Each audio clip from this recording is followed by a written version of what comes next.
The Philippines has elected its new president, with Ferdinand Marcos Jr. set to take over from Rodrigo Duterte in July and lead the country for the next 6 years. He's a son of former President Ferdinand Marcos, who's deemed by many as a dictator. According to unofficial results, Marcos Jr., also known as Bongbong, earned a landslide victory, defeating his main rival, Leni Robredo. He declared victory on Wednesday, saying his electoral triumph is a boost to democracy and promised to seek common ground across the political divide. So, what drove many Filipino citizens to vote for Marcos Jr., and how could his term affect future Seoul-Manila relations? For this, we're joined by Geoffrey Madatu Kalimag, professor at the Department of Global Business Administration, School of Global Studies at Gyeongsang University. Good evening, Professor. Thank you for joining us. Good evening. Thank you for having me. So, Professor, let's start with the basics. So, for our viewers from across the globe, can you give us a background of who will be the next president of the Philippines? Well, the presumptive president of the Philippines is a son of a deposed dictator with a namesake of his father, Ferdinand Marcos. And according to his father's diary, he described the younger Marcos as a spoiled brat child. And the family exiled and fled the country in 1986 and came back in the early 1990s. Since they returned, the presumptive president, Bongbong in particular, has been active in politics, going his way from being governor of the province in his province in Ilocos Norte to become congressman and a senator. In 2016, he lost to incumbent Vice President Leni Robredo, and also he claimed to have obtained a degree from the University of Oxford, but the university confirmed in 2015 that he has not finished a degree. He also enrolled in the MBA program of Wharton School of Business in the United States, but he have not finished either. So to which his tuition and fees, a monthly allowance of $10,000 and the state he lived in while studying in the US were paid partly by the intelligence funds and partly by Swiss bank accounts. Apart from the disqualification cases related to tax issue, the presumptive president also has 203 billion pesos estate tax obligation to pay to the government. Right.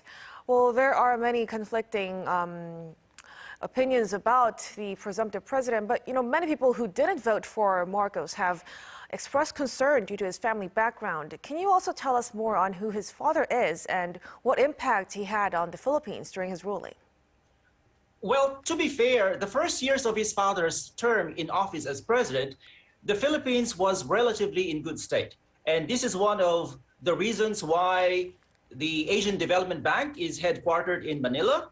The same is true with the Harvard-modeled Asian Institute of Management.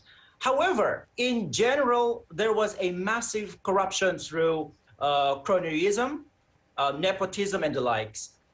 Clinging into power, then President Marcos became a dictator. What happened is that they twisted a construct to support the declaration of martial law that perpetuated human rights violations that include torture, death, disappearance, silencing the media, and there was no freedom of speech. And this had huge and negative impacts on all facets of the Philippine society. The economy crashed, leaving the country with gigantic debt. There was also a moral issue here, where people questioned the lavish lifestyle of the first family, whereas many Filipinos at the time are in dire situation and in deep poverty. There was no freedom, no concept of truth. Only Marcos was then the truth. If you go against Marcos, you will be charged for subversive activities. Well, let's hope that doesn't happen again this time around. But now let's turn to Marcos' policies. Previously, he said that he will follow some policies of the outgoing President Duterte, who focused on economic growth. Now, what do we know about his diplomatic policies? How do they differ from Duterte's? Marcos was not present in many of the debates during the campaign period. And therefore, I could not really identify which policies of the Duterte administration will he continue. But in one of the interviews he had with a local media outlet in the Philippines, he mentioned that he will continue the build policy of outgoing administration. And when it comes to diplomatic policies, how it differs with Duterte. Unfortunately, as I've said, as far as the diplomatic policies are concerned, again, his absence in the debates and public forums gave us a vague direction on his policies. And this is simply because he has not laid any clear-cut diplomatic policies, and neither that he released an official statement on his stand on many issues. But on the issue of West Philippine Sea, he is more pragmatic, stressing the need to avoid confrontation. He just mentioned that he will protect the territory of the country. And so I bet that we may just wait and see on what policies he would pursue. So we will have to wait and see. Now, Professor, so you mentioned about his policies on and how it's different from President Duterte's policies, but how would you evaluate the presumed president's, I'll do it again, sorry.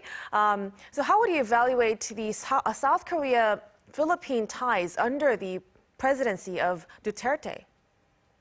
Oh, well, South Korea and the Philippines, there's no doubt they're friends and they cooperate in many areas with stable social, cultural, economic, and military relations. And under President Duterte, the relationship of these two countries have been steady.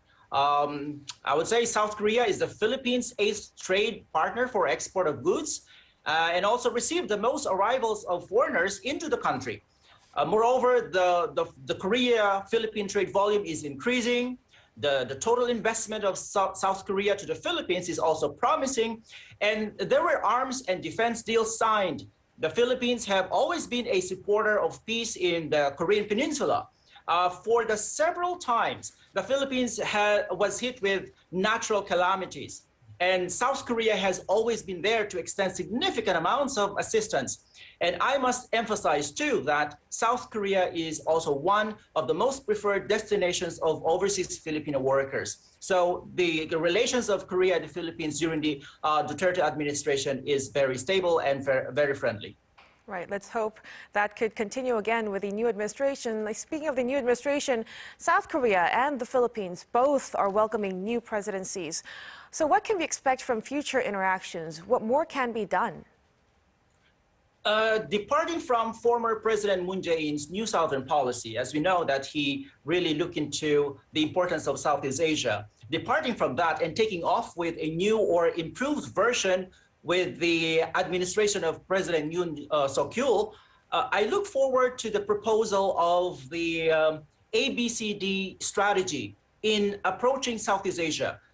The ABCD strategy stands for A, advance human capital, B, health or build health security, C for connect cultures, and D for digitalize Asian infrastructure. There is an opportunity where both countries benefit. And having said that, I would advise the Philippine government to be more aggressive in making its investment environment more appealing to South Korean investors to take more of the share of Korean investments. Why? Because in terms of Korea's investment to ASEAN member countries, the Philippines only received $107 million.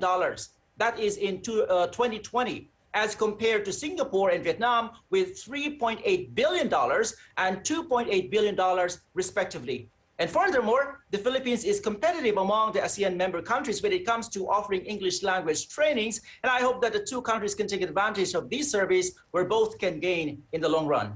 Right. Thank you so much for your suggestions. Let's hope more active engagement in various sectors under the new leaders. Professor, thank you again for joining us. Maraming salamat. Thank you. 감사합니다.